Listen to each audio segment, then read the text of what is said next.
Relato 117. Cartas e experiências de fé. Certa noite, antes de iniciar minha dedicação de anotar o que Meixo Sama ditava, li para ele uma carta enviada por uma senhora que estava internada no sanatório para tuberculosos na província de Miyazaki. Na carta, ela dizia que tomara conhecimento da nossa igreja através de um artigo publicado em uma revista semanal sobre a conversa entre Meixo Sama e Musei Tokugawa. Com isso, surgiu nela o desejo de ser salva. Meixo Sama, sentindo-se bastante penalizado com a situação daquela senhora, redigiu-lhe uma carta com palavras confortadoras. Além disso, disse-me: telefone para a igreja mais próxima e tome providências para que um ministro vá visitar essa senhora. Como já era de madrugada, respondi-lhe: amanhã de manhã bem cedo ligarei para ele. Ao que Meixo Sama respondeu: amanhã não, agora. Assim, já era mais de 1 hora da madrugada quando pedi a ligação, que só foi completada depois das 2, horário em que Meixo Sama já deveria estar dormindo. Mesmo assim, ele ficou esperando. Ao falar com o ministro, Meixo Sama orientou sobre os pontos vitais e a frequência da ministração de Jorei, e até sobre a dieta adequada. Só depois disso é que ele se recolheu. Cerca de 5 dias depois, preocupado, como se o problema fosse dele, perguntou: o que será que ocorreu? Será que ela melhorou? Ainda não deram nenhuma notícia? Posteriormente, ao receber o relatório de que a senhora havia tido alta e estava frequentando a igreja com saúde, Meixo Sama ficou muito feliz e exclamou: que bom, que bom. Houve também uma ocasião em que lhe fiz a leitura de outra experiência de fé, cujo teor era o seguinte: um membro havia esquecido uma valiosa bolsa de couro no bonde e a recuperara sem dificuldades. A moça que a encontrou chegou ao seu dono pelo cartão de visitas que havia na bolsa. Ela escreveu-lhe pedindo que fosse buscá-la. O membro, feliz com a graça recebida, foi apanhar a bolsa. Chegando à casa da moça, soube que esta não tinha pais e vivia com um irmão e uma irmã mais jovens em condições lastimáveis. Seus 2 irmãos estavam acamados e ela arcava sozinha com a subsistência da família. Todavia, na experiência de fé, o membro realçava apenas o fato de ter encontrado a bolsa, pouco se referindo aos 2 irmãos doentes. Ao ouvir isso, Meixo Sama disse: muito bem, ele encontrou a bolsa, mas o que aconteceu aos 2 irmãos que estavam doentes? Por que não lhes ministrou Jorei? Será que ele não lhes falou sobre a nossa igreja? Entre em contato com este membro. Caso contrário, não poderemos publicar este relato no jornal Eiko. Dependendo da resposta, envie-lhes o Oricari. Reminiscências sobre Meixo Sama, volume 1. A formação do paraíso por meio da saúde. É desnecessário afirmar que o objetivo de todas as religiões é a concretização de um mundo melhor, ou seja, a extinção do sofrimento humano e a realização de uma vida repleta de alegria e prazer. Evidentemente, a chegada do reino dos céus, a importante profecia de Jesus Cristo, tem o mesmo propósito. No entanto, lamentavelmente, a realidade atual não corresponde a esse ideal comum. Aliás, temos a sensação de estarmos muito distantes de nos libertar da condição infernal que nos cerca. De fato, continuamos estagnados desde a antiguidade, apesar de todo esforço despendido no mundo inteiro por meio da religião, da filosofia, da moral, da educação, entre outras áreas da cultura. Em se tratando principalmente da questão da saúde do ser humano, que é considerada a causa fundamental das tragédias, não há avanço relevante. E esta afirmação não se restringe a nós. Tenho esclarecido a esse respeito incansável e repetidamente. No entanto, sinto que não é exagero insistir no assunto. Por mais que seja repetitiva, a explanação transmite algo novo. Isso porque, enquanto o problema da saúde não for completamente solucionado, mesmo que as demais condições sejam preenchidas, estas não terão nenhum sentido. O Jorei, método de cura por meio da fé criado pela nossa religião, elimina todas as enfermidades do ser humano, possibilitando que seu corpo físico recupere a plena saúde. Uma descoberta extraordinária como esta supera o nível da cultura atual, a ponto de ser alvo de interpretações equivocadas. Assim sendo, é inevitável que custem a aceitá-la somente por meio da palavra oral e escrita. É tal qual uma pessoa que está no andar térreo não tem a mesma visão de quem está no telhado de uma casa. Vejam que, ao se pesquisar a causa dos infortúnios, constata-se que ela reside infalivelmente na doença.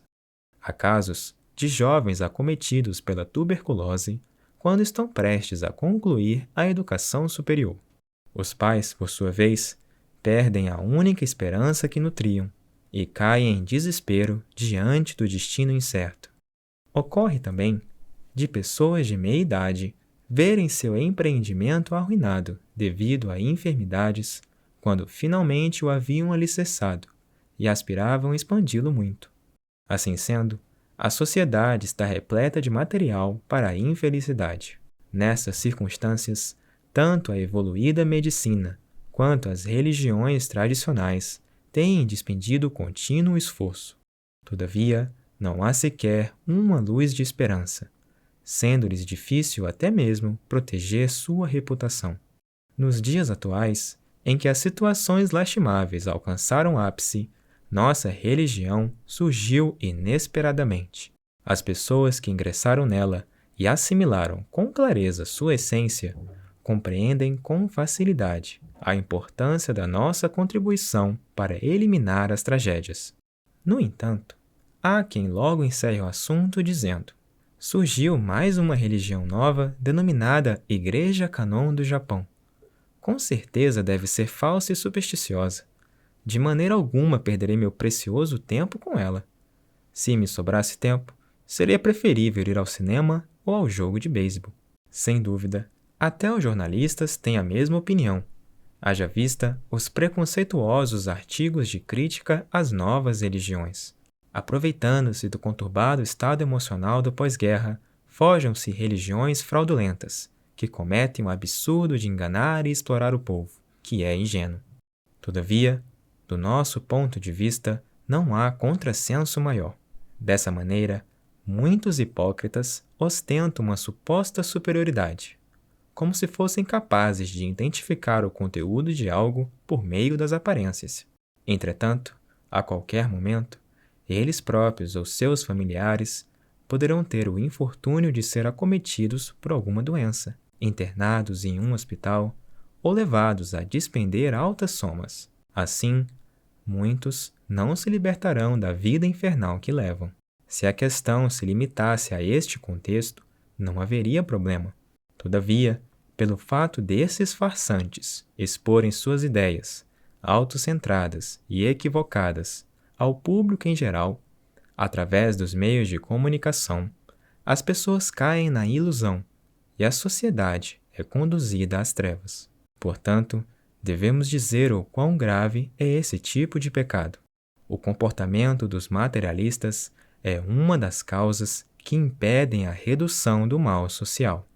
Acreditamos que a missão concedida a nós pelos céus é anunciar às pobres ovelhas o surgimento da luz, despertar suas consciências e estender-lhes a corda da salvação. Por Meishu Sama, em 30 de maio de 1949, coletânea Alicerce do Paraíso, volume 6.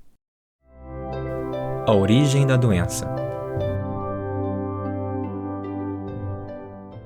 O que é a doença? Sem dúvida, é o sofrimento que se manifesta devido a um fenômeno anormal, que ocorre em uma parte ou em todo o corpo físico. Por que surge esse fenômeno? A medicina atual ainda não descobriu o motivo. Apresentando o resultado de minha pesquisa, gostaria de indagar os intelectuais e profissionais da área do mundo inteiro sobre isso. Fundamentalmente, todos os animais são constituídos de espírito e corpo físico. Graças à junção íntima e inseparável de ambos é que se manifesta a força da vida. A alma move a vontade e pensamento, que por sua vez governam o espírito. Contudo, até hoje, a medicina ocidental veio desenvolvendo análises e pesquisas minuciosas, não levando o espírito em consideração e priorizando apenas o corpo físico. Por ser uma ciência criada pelo materialismo, não há o que fazer. Todavia, a origem da doença, ou seja, a causa, na realidade, não está na matéria, e sim no espírito. Primeiramente, ela surge no espírito e depois se reflete no corpo. Em outras palavras, a causa da doença situa-se no espírito e o efeito aparece na matéria. Posso afirmar que enquanto a relação do espírito e da matéria não for detectada, mesmo que pesquisas sejam feitas por centenas de anos, as doenças não serão curadas de forma alguma.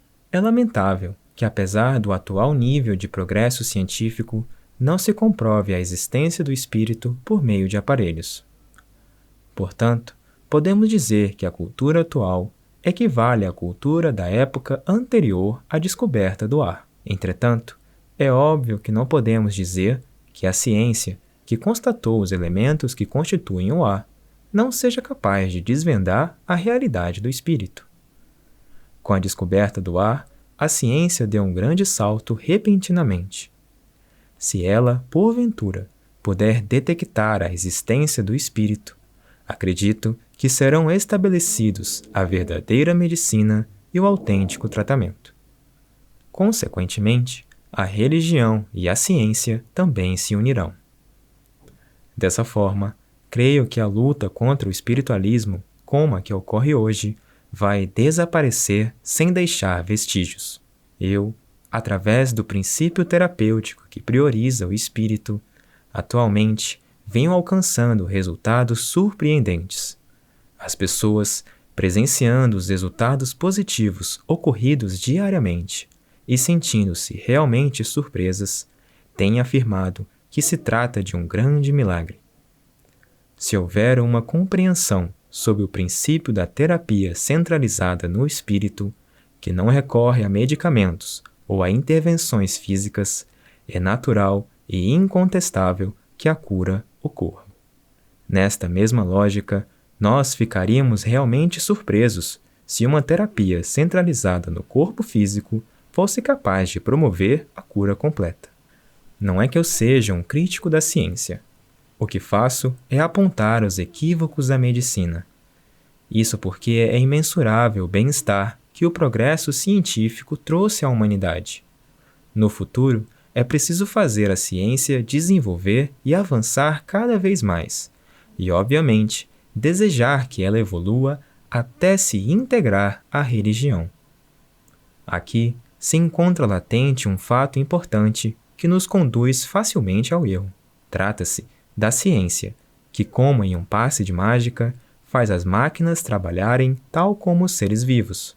Na realidade, elas conseguem substituir até mesmo o ser humano. No entanto, isso não significa que seja possível tratar as pessoas, que são seres vivos, como máquinas. A razão disso, conforme afirmei no início, é que estas são destituídas de pensamento-vontade, de espírito, embora o ser humano os possua. As máquinas, por ser uma matéria, quando sofrem avarias, podem ser consertadas com ferramentas, substituindo-se as peças, o óleo e demais componentes. Mesmo em se tratando de doenças que podem ser consideradas como avarias que surgem no corpo humano, simplesmente não há razão para que sejam curadas por máquinas e medicamentos. O corpo humano não é exclusivamente matéria. O sangue, os nervos e as células vivas sofrem mutações e metabolismos constantes. Realmente, trata-se da incógnita X, um mistério surpreendente. O ser humano não é uma existência material produzida pela ciência. De fato, mesmo que se queira criá-lo, não há como fazê-lo. Portanto, trata-se da criatura que constitui o maior dos mistérios, um ser espiritual elevado, completamente diferente das plantas e dos animais. Por Meishu Sama, em 15 de maio de 1936, coletânea Alicerce do Paraíso, volume 6. A felicidade dos membros da nossa Igreja. As graças que os membros da nossa Igreja têm alcançado nesta vida são realmente magníficas e incalculáveis. Por essa razão, sem querer, se acostumam com elas e tendem a esquecê-las. Visto que se trata de experiências pelas quais a maioria já passou, não há necessidade de tecer comentários a respeito. Entretanto, creio que vários pontos passam despercebidos, e, portanto, farei uma referência a eles. Atualmente, na vida cotidiana, não existe nada mais temível do que a doença. Por conseguinte, acredito não haver uma única pessoa que não recorra a médicos e medicamentos. Por exemplo, mesmo que alguém venha a contrair uma simples gripe, é acometido de febre, sensação de cansaço, perda de paladar. Além desses sintomas, por sentir queimação no peito, passa a se preocupar, imaginando que o estômago está com problemas. Caso tenha uma leve dor de barriga ou uma diarreia, logo passa a imaginar: será que o intestino está com algum problema? Após uma caminhada mais acelerada, ao ter palpitação e falta de ar, já passa a presumir que o coração não está bem. Ao apresentar dor e peso na cabeça, ou ter vertigens, começa a temer alguma doença do cérebro. Se as lágrimas escorrem, mesmo que não esteja triste, ou se constata que a vista está cansada, passa a se preocupar e acredita que o sintoma seja o início de uma doença ocular. Se o nariz fica obstruído, já considera que está com sinusite. Se perde o olfato, crê que está com rinite hipertrófica. Ao perceber a sensação de dores na garganta e febre, pensa que contraiu amidalite. Se o pescoço e os ombros estão rijos, isso é sinal de gripe. Diante da dificuldade em movimentar as mãos ou os pés, o indivíduo supõe que a causa esteja na coluna. Ao andar um pouco e experimentar peso nas pernas, presume que foi afetado por beriberi. Havendo dores anais e prolapso retal, contrai-se de dor, acreditando ser hemorroidas. Se ao urinar tiver a sensação de ardência, ou caso a urina se apresente turva, logo passa a imaginar que está com tuberculose renal. Dessa maneira, a ansiedade e a preocupação em relação às doenças são intensas. Nesses termos, se eu for detalhar ainda mais, não haverá fim. Existem ainda as inquietações quanto às bactérias. Mesmo que uma pessoa venha a contrair uma leve gripe, caso ela se descuide, ocorre uma piora. Como a tosse e o catarro não cessam, ela se preocupa e imagina que já esteja na fase inicial de alguma doença pulmonar. E ainda pensa: pode ser que eu tenha realmente me contagiado na ocasião em que visitei um amigo que sofria de tuberculose. Ou então, pode ser que eu tenha herdado de meus pais ou irmãos, que vieram a falecer de tuberculose. Será um caso sério se chegar a uma situação irreversível. Desse modo, considera consultar um médico e reflete. Isso também é um ponto que requer atenção. Se por acaso o diagnóstico for tuberculose, será o fim, pois não poderei mais trabalhar. Nessas condições, como vou viver? Além disso, quem garante que minha esposa e filhos também não se contagiarão? Ah, realmente estou perdido. Dessa forma, as pessoas que se encontram nesse desespero começam a procurar publicações relacionadas à tuberculose e a lê-las avidamente, noite adentro. Apesar de estar escrito nos referidos livros que a cura da tuberculose é certa, na realidade, as referidas afirmações são superficiais e as explicações são científicas e detalhadas ao extremo, o que as deixa realmente apavoradas.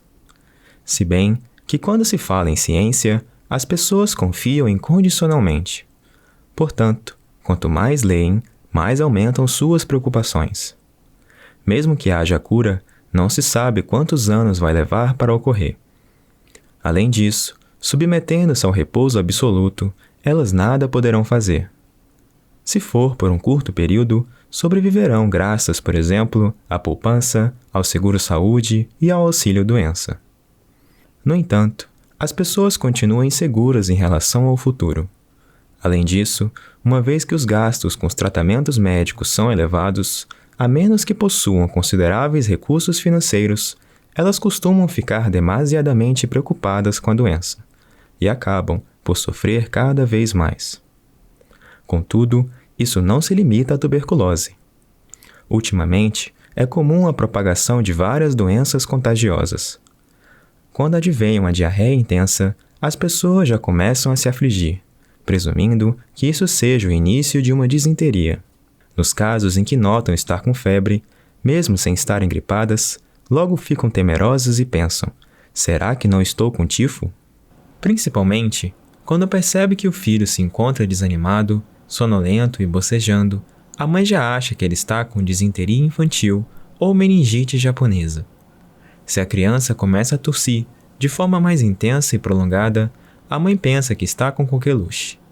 Se a garganta passa a emitir sons semelhantes a um silvo, acredita que já contraiu difteria. Caso o filho passe a andar de maneira estranha, pensa que ele está com paralisia infantil ou osteomielite da medula espinal. Se permanece um tanto distraído e desatento, entende que a capacidade intelectual está diminuindo. Se não engorda, logo suspeita que está com baixa resistência a certas doenças. Se reclama que a visão está embaçada, acredita que contraiu tracoma. Há crianças que sofrem igualmente de hérnia, têm preferências alimentares e temperamento explosivo. Se continuarmos a enumerar, não haverá fim. Além do fluxo menstrual irregular, frequentemente as mulheres têm sofrido de cólicas menstruais, corrimento, antiversoflexão uterina e transtornos psíquicos. Na gravidez, a maioria sofre, por exemplo, de enjoo, nefropatia gravídica, gravidez ectópica, parto prematuro e também mau posicionamento do feto. A título de exemplo, as pessoas em geral sentem enjoo em navio e em veículos. Elas têm insônia, zumbido nos ouvidos, congestão nasal, miopia, astigmatismo, constipação intestinal e má digestão. Isso é, de fato, um desconforto, pois existem doenças que sequer conseguimos denominar. Dessa maneira, não há quem, em maior ou menor grau, não sofra de alguma doença. Não é exagero dizer que neste mundo ninguém é perfeitamente sadio. Então, deveríamos refletir profundamente se esta é a normal e verdadeira condição do ser humano. É impensável que, originariamente, Deus, onipotente e criador do universo, tenha criado seres vivos tão imperfeitos quanto estes. No entanto, imagino que há um grande equívoco em relação ao fato de os seres humanos terem se tornado tão frágeis, como se observa na atualidade. Desde os tempos antigos, disse que o ser humano possui mais de 400 tipos de doenças. Atualmente, estão afirmando que seu número tem ultrapassado a casa dos milhares. É um fato realmente curioso. Apesar disso, comenta-se com orgulho que a medicina progrediu. De fato, sinto vontade de dizer que isso constitui uma completa loucura. A causa disso reside no grande equívoco da medicina moderna, que desconhece absolutamente a verdadeira origem das doenças, bem como seu tratamento. É, pois, um fato assustador. Afinal, o que é a doença? A resposta é muito simples. É o sofrimento decorrente do processo de eliminação de elementos tóxicos que não devem permanecer no interior do corpo. Os referidos elementos nada mais são do que os medicamentos. Consequentemente, não existe nada tão importante quanto a doença. Se compreendermos isso do fundo do coração, ao invés de nos preocuparmos, passaremos a perceber que a gripe, a diarreia, têm sua função, e que devemos ser gratos às bactérias. Assim sendo, cada vez que adoecermos, a saúde aumentará e, no final, obviamente, seremos tão saudáveis que, mesmo que as bactérias passem a existir no interior do corpo, as doenças não vão mais aparecer. Isto não será realmente motivo de gratidão? A realidade nos tem comprovado isto claramente. Quando a pessoa ingressa na nossa igreja, conforme afirmei antes, a incidência das doenças vai diminuindo de forma gradativa. E com o passar do tempo, ela se torna cada vez mais saudável. Raramente há óbitos, mas isso se dá em decorrência da grande quantidade de toxinas medicamentosas e do tempo necessário para sua eliminação. Diante disso, a morte sobrevém em razão do enfraquecimento físico. Contudo, esse número é bastante baixo. De acordo com as nossas estatísticas, tivemos resultados realmente magníficos, pois, entre 100 tuberculosos, apenas 7 perderam a vida e 93 se restabeleceram. Conforme pudemos observar, nem é preciso dizer que a pessoa se torna verdadeiramente feliz ao ingressar em nossa igreja. Por Meishu Sama, em 24 de dezembro de 1952, coletânea Alicerce do Paraíso, volume 6. Princípio do Jorei.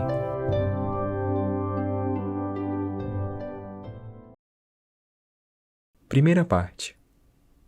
Creio que o princípio do Jorei é um assunto difícil para as pessoas da atualidade entenderem, dada a limitação da educação que receberam. Isso é inevitável, uma vez que a educação atual está totalmente fundamentada no materialismo.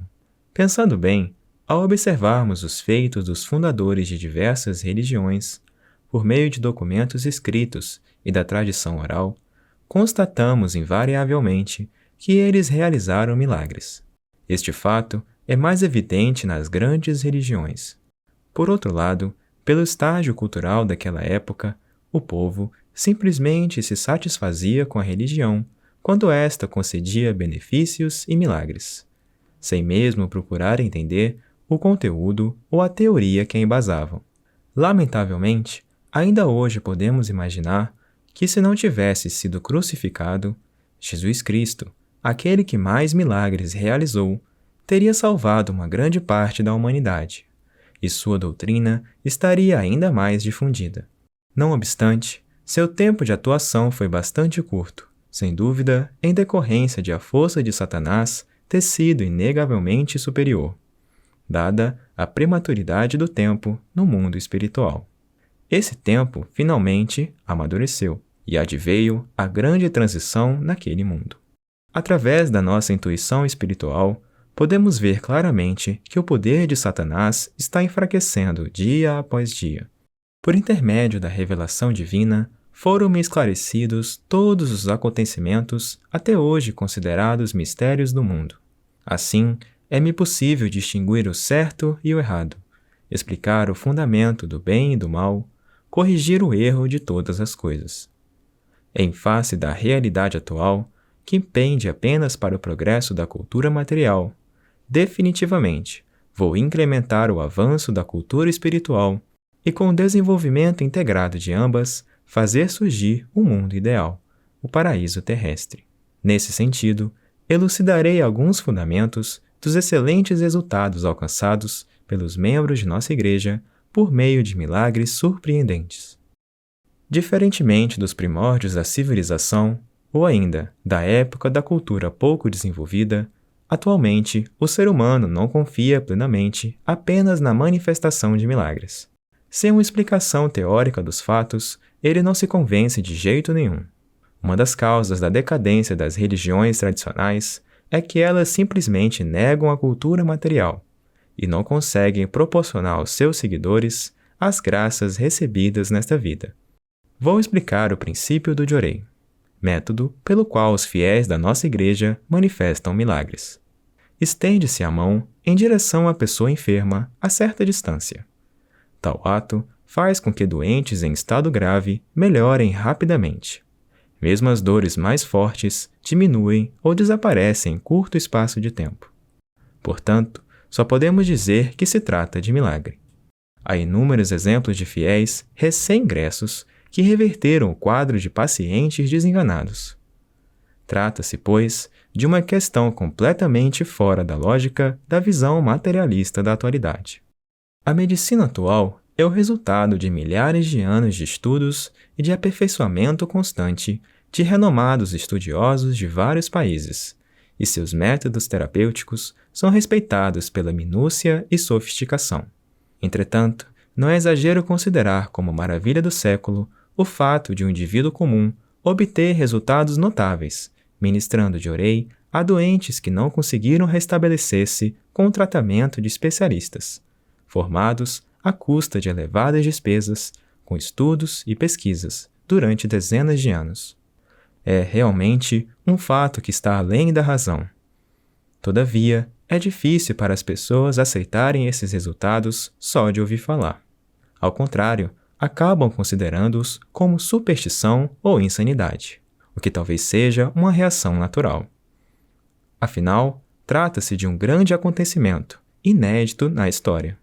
A declaração audaciosa de um mundo livre de doença, pobreza e conflito, feita pela nossa religião, não seria possível caso não tivéssemos absoluta certeza disso.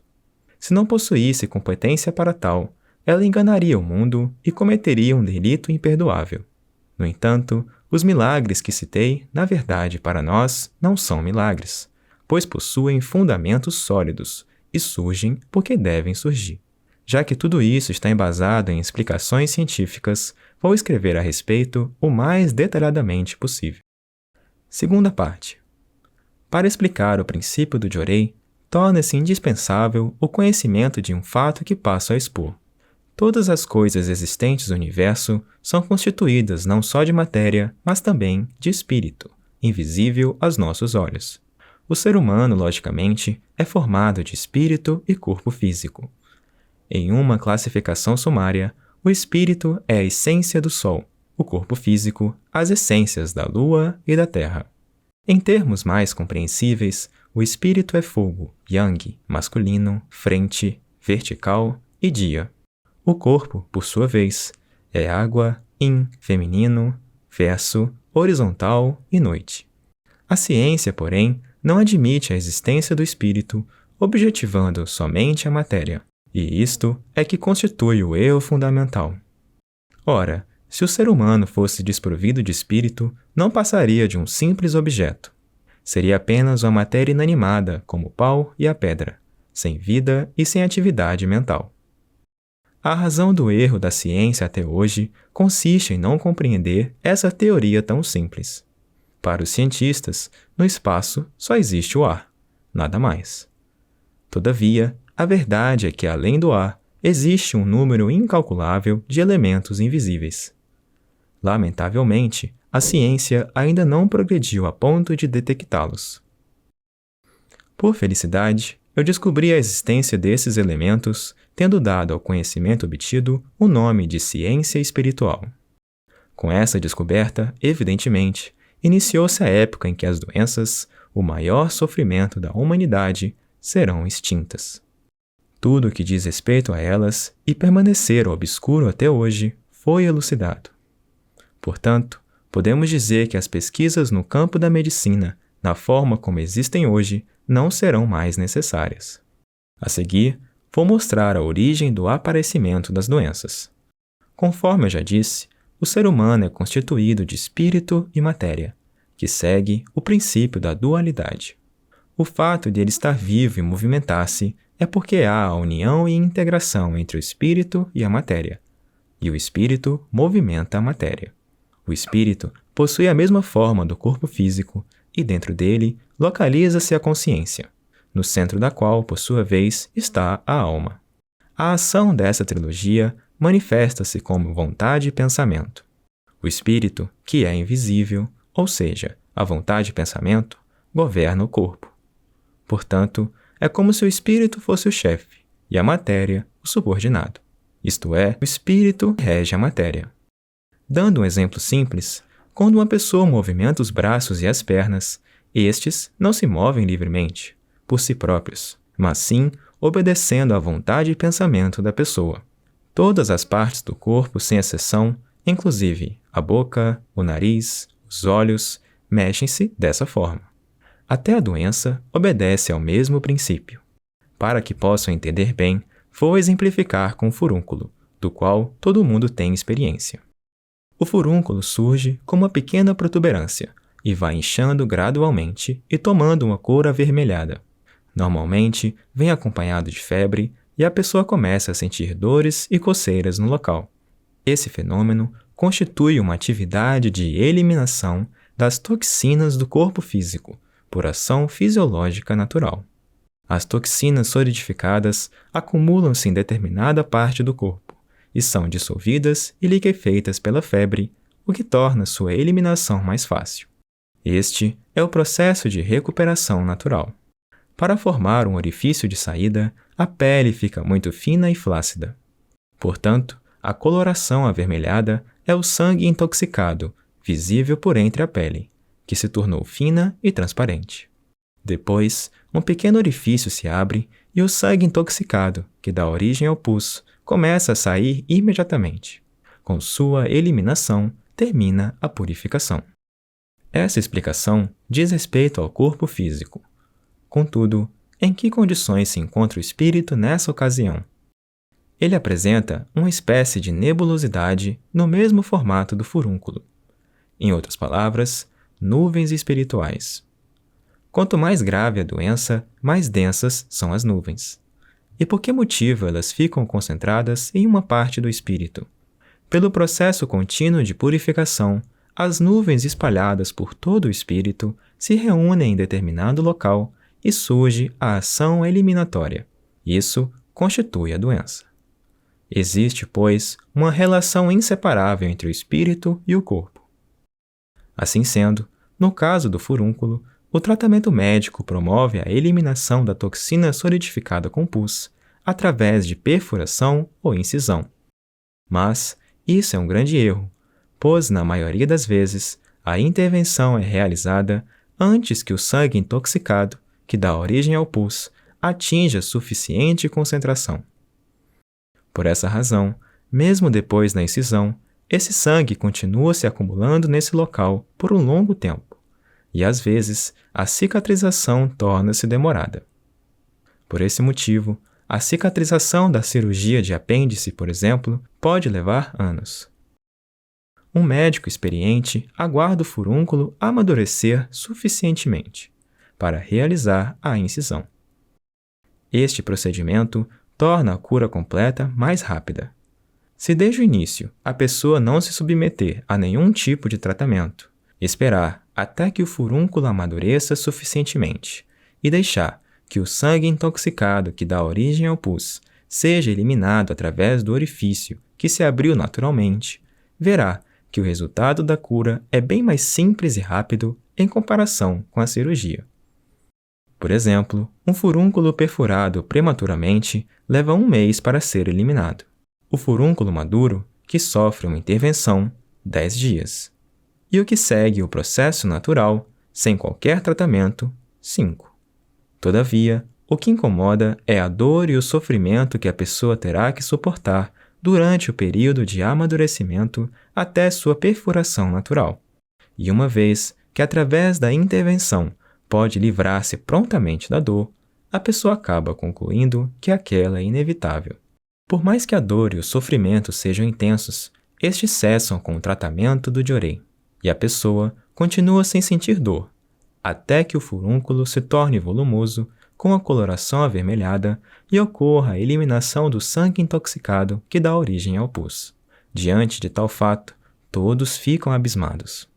Vou falar a seguir sobre esse princípio misterioso. Há pouco, referi-me ao princípio do espírito precede a matéria.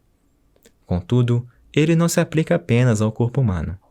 Todas as coisas do universo, sem exceção, obedecem a essa lei. Por conseguinte, o objetivo do Jorei é eliminar as nuvens espirituais. Através dele, as nuvens entram em colapso. Em outras palavras, o espírito delas morre. Mortas, obviamente, elas perdem toda a sua força e deixam de estimular os nervos. Esta é a razão do desaparecimento das dores. A seguir, explicarei o princípio pelo qual o Jorei promove a eliminação das nuvens. Terceira parte. De acordo com o que disse anteriormente, se alguém indagar o que vem a ser a verdadeira natureza das nuvens espirituais, posso dizer que se trata de micro-organismos tóxicos que surgem em meio ao elemento água presente no corpo humano. Esses micro-organismos são partículas tão infinitesimais que certamente só poderão ser vistos em microscópios capazes de ampliar as imagens milhões de vezes. Explicarei em detalhes a razão do surgimento desses micro-organismos em outra ocasião. Aqui, vou limitar-me a falar sobre o princípio que leva à extinção dos micro-organismos tóxicos. O método de extinção, sem dúvida, é a força espiritual. Então, de que forma o Jorei extingue as nuvens do espírito, ou seja, as toxinas, através do poder da radiação do corpo humano? O elemento básico dessa radiação são as ondas de luz, emanadas pelo elemento fogo, que é a verdadeira natureza da luz. O elemento constituinte dessas ondas é exatamente o oposto ao dos micro-organismos tóxicos surgidos do elemento água, que, em outras palavras, podem ser comparados ao bem e ao mal. As ondas de luz são constituídas por partículas infinitesimais de luz, e sua energia possui uma extraordinária força de eliminação de micro-organismos tóxicos. Explicarei a verdadeira natureza dessas ondas. As partículas que as constituem são irradiadas por Deus, e são a fonte das graças recebidas nesta vida, manifestadas através dos milagres realizados pelo Jorei da nossa religião. Eu sabia que tanto os membros como as pessoas em geral estavam maravilhados e desejosos de conhecer o princípio do Jorei. Da minha parte, também tinha grande vontade de elucidá-lo, mas, devido à prematuridade do tempo, não podia torná-lo público. Finalmente, chegou o momento em que se tornou imprescindível levá-lo ao conhecimento de todos. O método do Jorei, que tem empregado atualmente, consiste em outorgar às pessoas um papel, onde está escrito o ideograma Hikari, que significa luz. Os efeitos se manifestam quando esse papel é colocado junto ao peito como objeto de proteção. Isso ocorre porque do ideograma Hikari se irradiam poderosas ondas de luz que são transmitidas do corpo, através do braço, pela palma da mão de quem ministra o Jorei. O mais adequado é ministrá-lo a uma distância de aproximadamente 30 centímetros até alguns metros. E por que motivo se irradiam ondas de luz do ideograma Hikari? Elas são emitidas do meu corpo e, pelo elo espiritual, transmitem-se instantaneamente ao ideograma em questão. É muito semelhante às ondas de rádio. Se as ondas de luz são emitidas do meu corpo espiritual e propagadas através do elo espiritual, surge então a seguinte pergunta: que segredo existe em meu espírito? Quando compreenderem isto, a dúvida desaparecerá. No meu ventre há uma bola de luz, que já foi vista por algumas pessoas e que normalmente mede uns 6 centímetros de diâmetro. A partir dela, ondas de luz irradiam-se infinitamente. E onde se encontra a fonte dessa bola de luz? Sua fonte é a Nyoe no Tama de Kanzeon Bosatsu, que se encontra no mundo espiritual e da qual provém a luz infinita dirigida a mim. É o poder Kanon, também conhecido como poder incognoscível ou poder da inteligência sagrada. Corresponde ainda à bola de luz que Nyoirin Kanon traz consigo. Quarta parte. Convém falar a respeito de Kanzeon Bosatsu. Dentre todos os Budas, sua imagem era raramente exposta ao público. Há nisso um profundo mistério divino, mas não posso divulgá-lo totalmente, pois ainda não chegou o momento. Pretendo fazê-lo tão logo Deus me permita. Assim, escreverei apenas sobre os mistérios cuja explicação é necessária para elucidar o Jorei. Naturalmente, a atuação de Kanzeon existe desde a época da introdução do budismo no Japão. Mas, até há pouco tempo, essa atuação se limitava à salvação do espírito. Evidentemente, por meio de orações, as pessoas conseguiam graças, que, aliás, eram muito pouco significativas. A razão disso está no fato de que a luz era formada pela união dos elementos fogo e água, mas faltava o elemento terra. Como havia apenas 2 elementos constituintes, a força era insuficiente para a concessão de graças. Contudo, chegou a hora de uma grande mudança no mundo espiritual. É o momento do fim do mundo ou juízo final citado na Bíblia. Tornou-se necessária, portanto, uma poderosa e absoluta força de salvação. Esta é a força da atuação conjunta dos 3 elementos: fogo, água e terra. A energia da terra é o elemento básico da matéria e corresponde ao corpo humano. Ao passar pelo corpo, a luz é acrescida do elemento terra, e daí nasce a força da atuação conjunta dos 3 elementos, ou seja, o poder Kanon. Explicando de maneira mais clara, quando a luz emitida pela bola de Kanzeon Bosatsu passa pelo meu corpo, manifesta-se como poder Kanon, o qual, ao ser canalizado pelo corpo dos fiéis, torna-se força purificadora. Exemplificarei o que acabo de dizer. Desde a antiguidade, é sabido que orar diante da imagem de Kanzeon Bosatsu traz como benefício a eliminação das doenças e dos infortúnios. Contudo, o jorei ministrado pelos fiéis de nossa religião tem apresentado benefícios várias vezes maiores.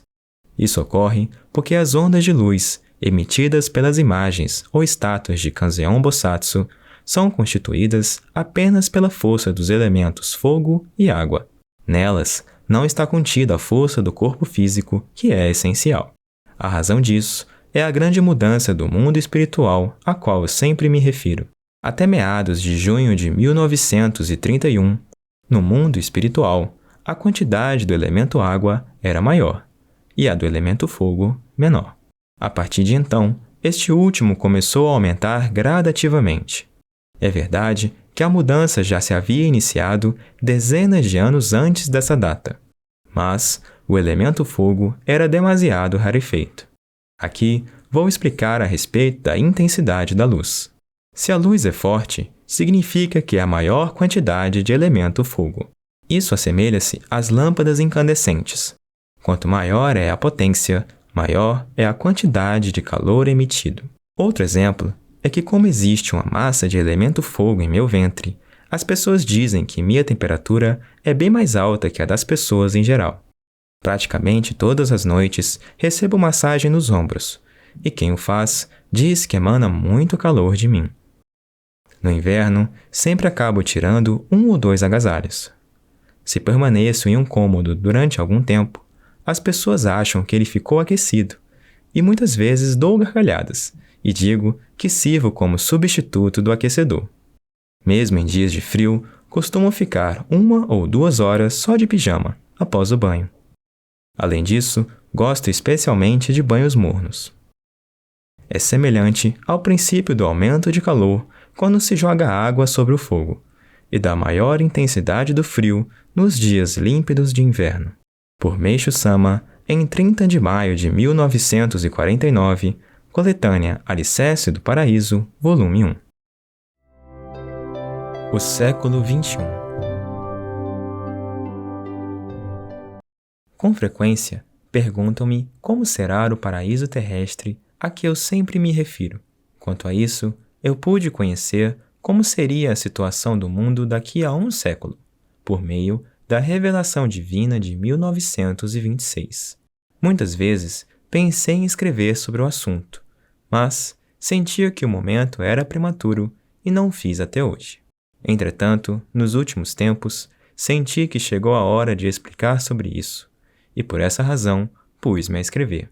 Deixo para a imaginação do leitor se as previsões do futuro desta revelação divina se tornarão realidade ou não, mas eu tenho a convicção de que elas se realizarão infalivelmente. Quero colocar que escrevi este artigo como se o leitor tivesse ficado adormecido por 100 anos, e ao acordar, se surpreende com a tamanha mudança do mundo. Assim, gostaria que lessem com esse espírito. Acordei às 6 horas da manhã, ao som de uma música bem baixinha, que parecia sair do travesseiro. Ela foi ficando cada vez mais alta, e como eu não conseguia dormir, levantei-me. Que interessante, um despertador inserido no travesseiro, pensei. Lavei o rosto e tomei a refeição matinal. Uma mescla de pratos japoneses e ocidentais. Sopa de miso, pão de arroz, um pouco de peixe e carne, verdura, café, chá verde, etc. Em seguida, fui ler o jornal e vi algo muito interessante. Na primeira página havia em destaque um artigo sobre a campanha eleitoral do presidente mundial. O dia da eleição estava próximo. Publicavam-se os nomes e as fotos dos candidatos de diversos países: Estados Unidos, Inglaterra, França, Alemanha, Japão, União Soviética, cujo nome nessa época era outro, e países da Indochina e da América do Sul. Estava escrito que, ao que tudo indica, o candidato dos Estados Unidos ficaria em primeiro lugar. Na página 3, deparei-me com algo inesperado. Quase não existiam matérias sobre crimes. Dava-se grande destaque às diversões. Uma profusão de artigos versava sobre esporte, turismo, música, belas artes, teatro, cinema e outras artes. A edição estava realmente muito bem elaborada. Os artigos não eram prolixos nem entediantes, como se dava nos jornais do passado, mas redigidos em uma linguagem clara e concisa, restringindo-se ao necessário. Assim, gastava-se pouco tempo na leitura. Percebia-se que havia cuidado para não cansar o leitor. Outra nota diferente em relação aos tempos antigos era a grande quantidade de fotos.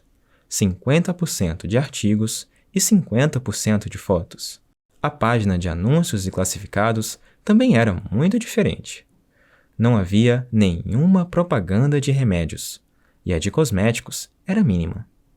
O que havia em abundância era propaganda de livros e artigos relacionados às vestimentas, alimentação, moradia, maquinaria, lançamento de novas invenções, etc. Da mesma forma, a parte escrita apresentava-se reduzida e com muitas fotos. Por essa razão, eu li todo o jornal em aproximadamente 15 minutos. Terminei a leitura agradavelmente, e não era para menos, pois a janela era ampla e a sala estava bem clara. Não havia nenhuma instalação de segurança. Explicaram-me que assaltantes e ladrões eram histórias do passado. Por conseguinte, achei que, de fato, aquele era um mundo maravilhoso. Peguei o carro e saí. Estava muito bem vestido e fiquei surpreso com a beleza da cidade. Parecia um jardim florido. É engraçado que, além dos automóveis, não se via nenhum outro tipo de condução, o que não era de se admirar, pois os trens trafegavam pelo subsolo.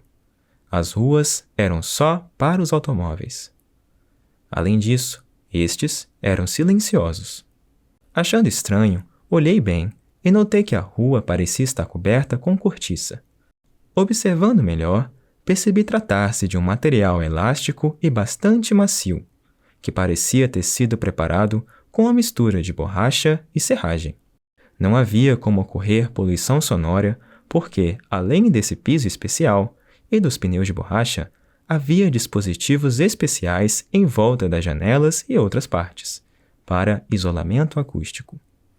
Além do mais, se chovia, a água se infiltrava rapidamente no chão, e, por conseguinte, não se formavam poças.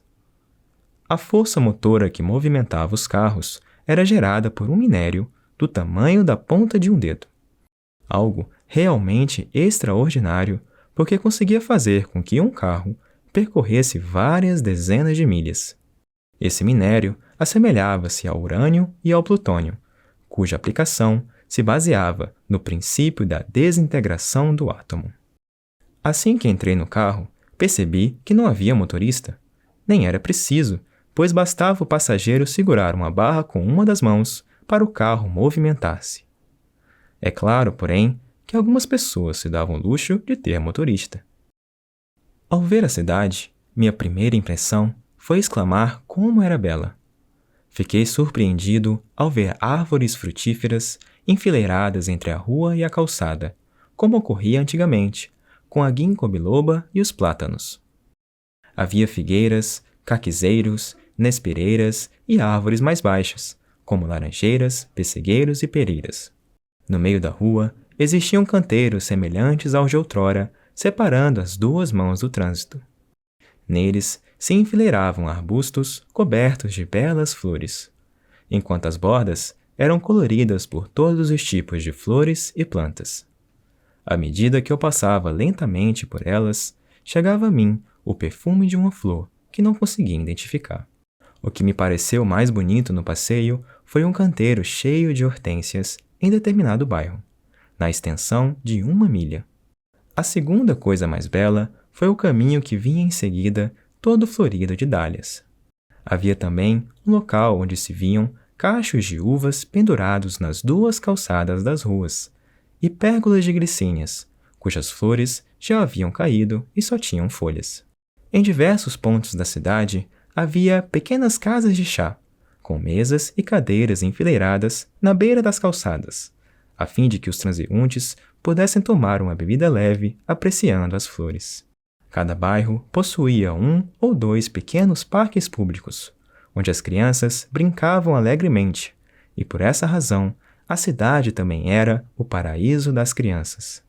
Alguns parques tinham em seu centro jardins com lagos artificiais, e o interessante é que em sua superfície boiavam flores de lótus. Todas as plantas eram regadas algumas vezes ao dia em horas determinadas. Havia um encanamento embutido nas calçadas de cimento na borda dos canteiros, com um número incontável de orifícios. Bastava abrir a torneira para que desses orifícios saíssem jatos d'água como os de um chafariz, molhando todo o jardim. Outro ponto que me surpreendeu foi o fato de ser possível conseguir livremente tanto o tempo ensolarado quanto chuvoso. Assim, se era feito chover na manhã ou na tarde de certo dia da semana, depois o tempo bom continuava até determinado dia. O mesmo ocorria com o vento, que soprava na proporção adequada em dias espaçados, sendo que de vez em quando soprava um vento forte. Isso era necessário para que as árvores fortificassem suas raízes. A antiga expressão de 5 em 5 dias ventar, de 10 em 10 chover, deve referir-se a essa época. Naturalmente, tudo decorria do progresso da ciência. Nesse passeio pela cidade, vi algo interessante. Em diversos locais, havia grandes caixas de vidro de tamanho semelhante ao das pequenas moradias, onde se podiam ver desde árvores sempre verdes até coníferas, como pinheiros, cedros, ciprestes, lariços e outras. Em seu interior, conservava-se a temperatura de mais ou menos 10 graus centígrados.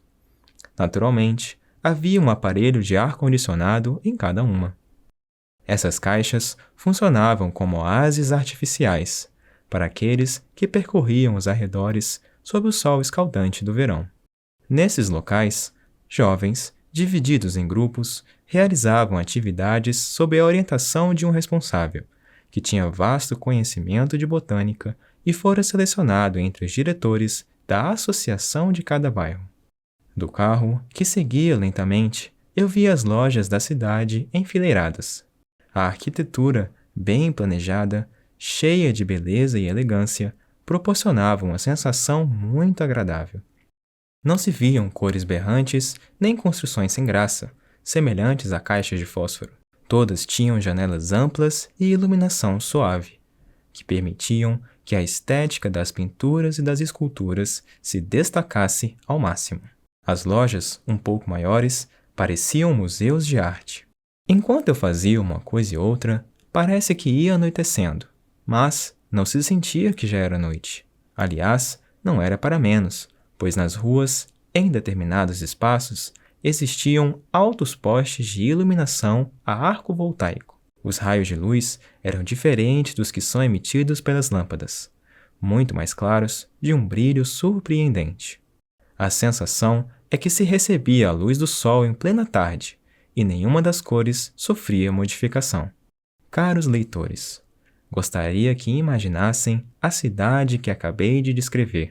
As mais diversas flores, em plena floração, exalavam um perfume agradável por toda a parte, e árvores carregadas dos mais variados tipos de frutas. O silêncio era tão grande que não se parecia estar em uma metrópole. Que passeio agradável! Olhando as vitrines das lojas, eu tinha a impressão de estar vendo uma exposição de belas artes. Naquela cidade, até as grandes lojas conseguiam suprir suas necessidades com apenas 1 ou 2 funcionários, visto que as mercadorias tinham os preços expostos, e qualquer pessoa podia pegá-las e examiná-las. Se os fregueses ficavam satisfeitos com o preço e a explicação do folheto, depositavam o dinheiro e a etiqueta com o preço na caixa coletora, colocada à entrada da loja. O embrulho era feito automaticamente por uma máquina e, de acordo com o tamanho do objeto, era amarrado com uma fita, tornando-se fácil de carregar. Dessa forma, era realmente muito fácil fazer compras. Como sentisse fome, entrei em um restaurante. Não se avistava nenhum atendente. De um lado da entrada, estavam enfileirados pratos apetitosos, todos com uma identificação: A, B, C. Sentei-me ao lugar desocupado e, olhando para a mesa, vi que era numerada. Depois, apertei um dos botões instalados no canto. Naturalmente, pressionando o botão correspondente ao número da mesa e à identificação do prato, este logo aparecia. Olhando com mais atenção, notei que no meio da mesa havia uma abertura mais ou menos do tamanho do prato, que saía por ali automaticamente. Assim, tudo o que eu pedia subia logo em seguida. Não havia necessidade de nenhuma explicação. O serviço era muito rápido, muito agradável. Eu tinha ouvido falar que esse método já existia no século XX, mas eu achava inconcebível que estivesse tão aperfeiçoado. Obviamente, as bebidas saíam pela mesma abertura, mas as alcoólicas só eram liberadas até certo limite. Observando melhor, vi que havia mais um botão. Nele estava escrito: conta. Ah, então aperta-se esse botão. Assim fiz. Imediatamente surgiu a notinha. Coloquei a quantia estipulada e logo apareceu o recibo. Que facilidade! Fiquei satisfeito e, como era cedo, resolvi ir a um teatro. A quantidade de casas de espetáculos era surpreendente. Qualquer cidade os possuía em toda parte, e, para meu espanto, o ingresso era muito barato. Imaginando que haveria prejuízo, interpelei o gerente.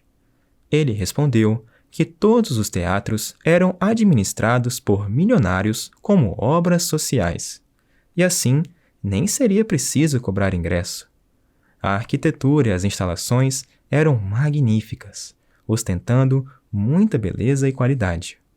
Não se permitia a entrada de espectadores além da quantidade de assentos, de modo que se podia assistir às apresentações confortavelmente.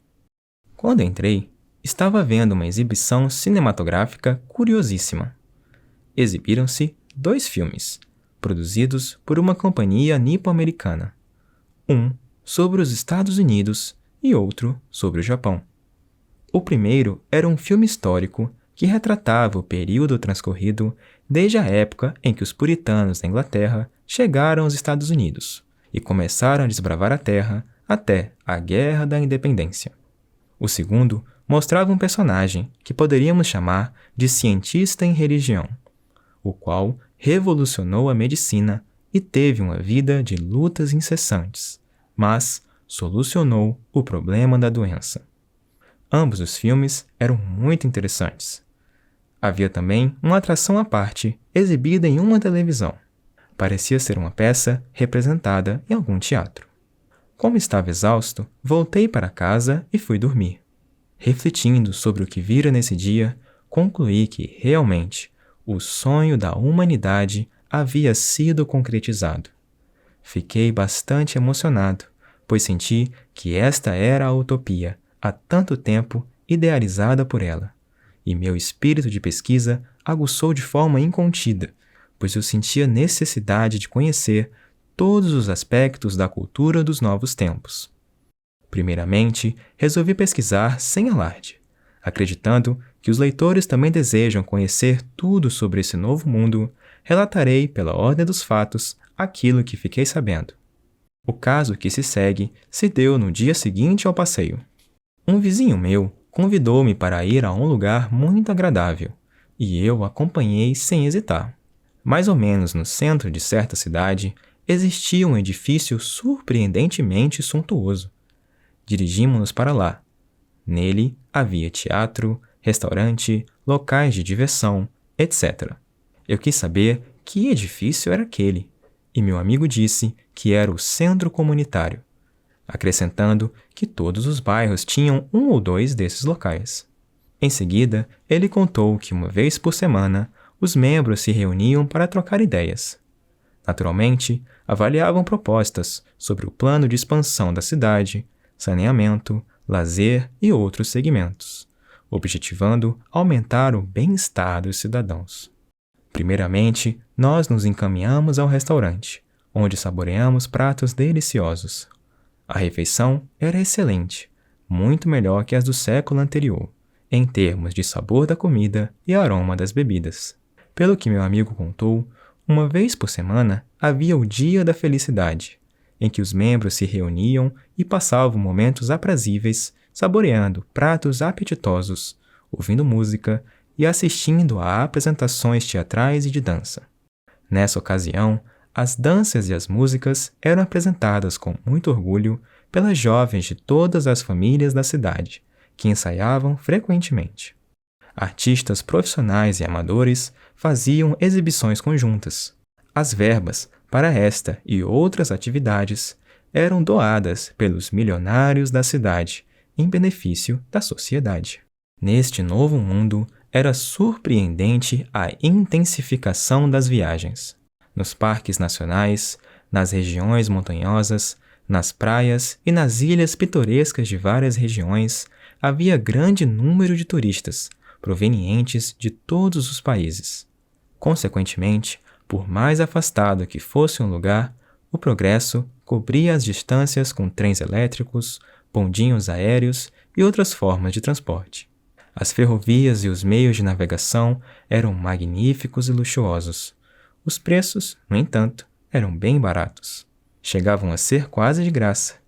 E não era de se admirar, pois tudo isso também se tornava possível graças à contribuição social dos milionários. Nessa altura, depois de ouvir as explicações durante o intervalo das apresentações, nem preciso dizer o quanto fiquei impressionado. Por Meishu Sama, em 1948, coletânea Alicerce do Paraíso, volume 1. A palavra purificação.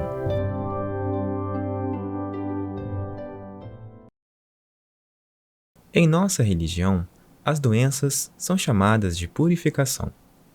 Acredito que não existe termo melhor, visto que não se trata de uma mentira, mas da mais pura verdade. A primeira impressão que se tem ao ouvi-lo é excepcionalmente agradável, ao contrário de doença ou enfermidade, que causam repugnância. Pensando bem, os referidos vocábulos não estão totalmente equivocados. Pelo desconhecimento de que a doença é algo positivo, as preocupações excessivas surgem. Em outras palavras, o estado de espírito da pessoa é afetado. Escuto sempre os fiéis comentar: graças a Deus, finalmente purifiquei. Graças à purificação, ultimamente minha saúde melhorou bastante. Ou ainda, a purificação é realmente gratificante. Estas são declarações realmente boas de se ouvir. Outra questão é a palavra hospital, byoin, que considero muito inadequada. Na realidade, ela não está inteiramente errada pelo fato de o hospital ser o lugar onde as pessoas permanecem doentes e não obtêm a cura. Se criássemos algo equivalente, certamente a expressão apropriada seria jōin, ou seja, local para a purificação do espírito. Caso o ser humano deixe de usar os medicamentos, só restarão doenças leves, e ele poderá restabelecer-se facilmente em casa. Assim sendo, não haveria mais necessidade de construir hospitais. Por Meishu Sama, em 21 de maio de 1952, coletânea Alicerce do Paraíso, volume 7.